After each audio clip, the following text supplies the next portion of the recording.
How do I know that you didn't, not you, but the media didn't edit that and take words out? That's a crazy level of paranoia.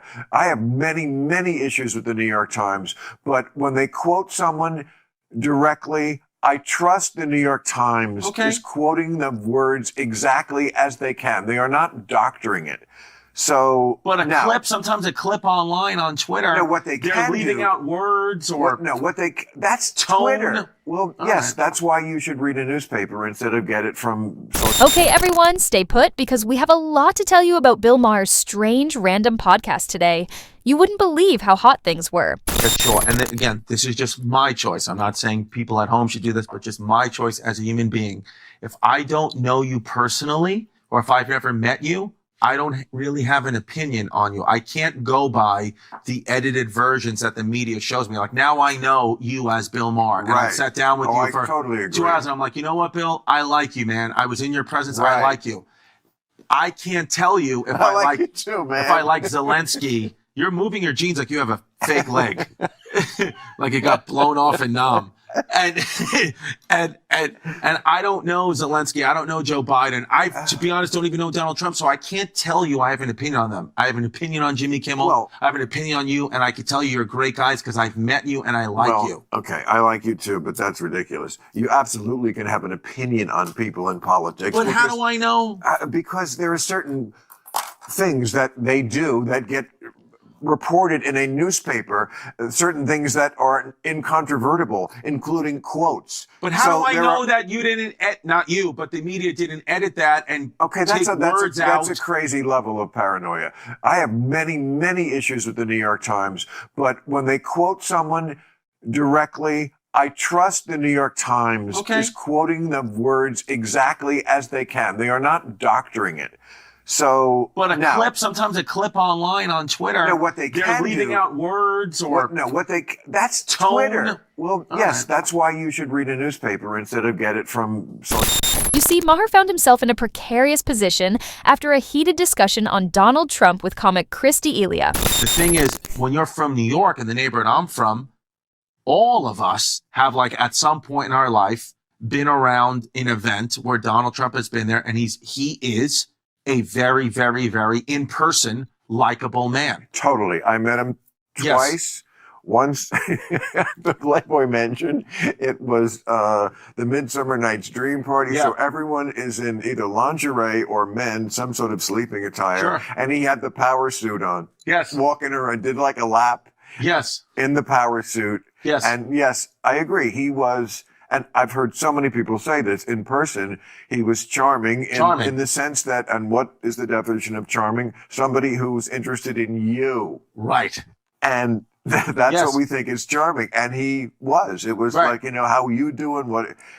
That is a way that a salesman ingratiates himself, But yeah, he was not the monster we saw so many times, In response to Delia's assertion that first-hand knowledge frequently prevails over media narratives, Maher vehemently defended relying on reliable sources such as the New York Times.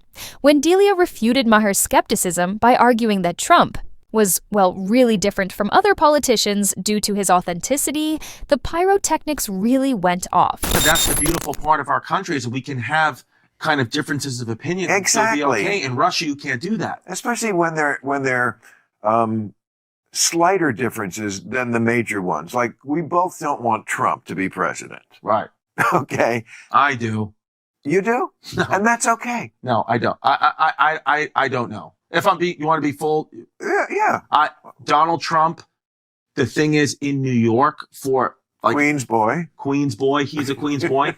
Donald Trump, when we were little kids, there was a festival on Crossway Boulevard. What, like the Festival of San Gennaro? And he's Don Cheech dispensing favors to is that we call it the Festival of January 6th.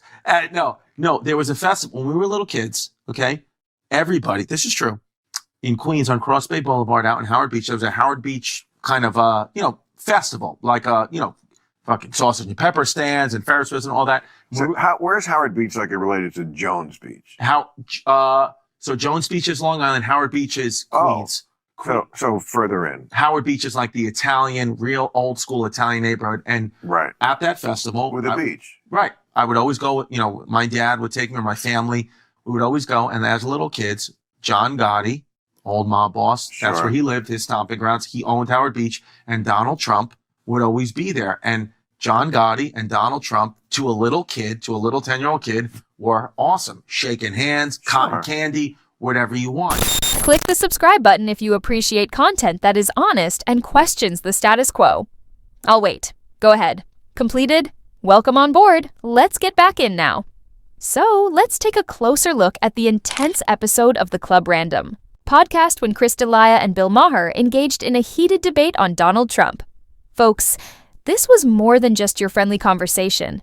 It was, well, it's kind of like a full-blown debate on what really matters when evaluating a presidential candidate. Trump in particular. Maher talked about how the media should be our primary information source, mentioning reliable publications like the New York Times in particular. Fuck with it that way. Now, what they can do in the New York Times, and what they do is editorialize in the article. Okay. It should be reserved for the editorial page, but they do it on the front page and every page. So does the New York Post in the opposite direction. Okay. One of them is conservative and just gives you the conservative point of view. And one of them slants everything toward the liberal, democratic, and very often very woke point of view. Right. So they will quote the accurate thing somebody says, but the editorial part comes in with, well, he said 4 things. Which one do we print? If you print one of them, it makes him sound stupid. If you print another one, maybe it sounds reasonable. Those kind of decisions are made, and they do affect how you see somebody. That's why you can't get news only from one source unless you want to be in a bubble. And I do not want to be in a bubble. And my whole success really is about breaking through that bubble and being the anti-bubble guy. I don't have a team. Right. That's why I don't have a lot of support in, like I will never get nominated for anything, or, never put me on a cover of a magazine, things like that, because that's like the establishment. I'm not playing in there. But that's a safer and better way to go. It's more it's a sacrifice that's worth it. Heated debate ensued when Maher argued that media narratives significantly shape public perception, citing editorial biases in newspapers. D'Elia countered passionately, emphasizing first-hand experience revealing Trump's authenticity, rooted in his upbringing in Queens. He painted Trump as a vivid, lifelong figure, contrasting him with traditional politicians. Their discussion touched on media bias and Trump's controversial persona. Maher stressed the need for credible media, while D'Elia argued for the authenticity of personal experiences. D'Elia suggested Trump's unpolished style resonates emotionally with voters who see echoes of their own lives. The conversation also explored the impact of Trump's unconventional approach and the role of diverse media sources in understanding political figures. Maher reflected on breaking media bubbles, maintaining his role as an independent voice. They concluded by discussing the balance between authenticity and conforming to expectations in politics. What are your thoughts on the media's influence on public opinion and how we perceive politicians?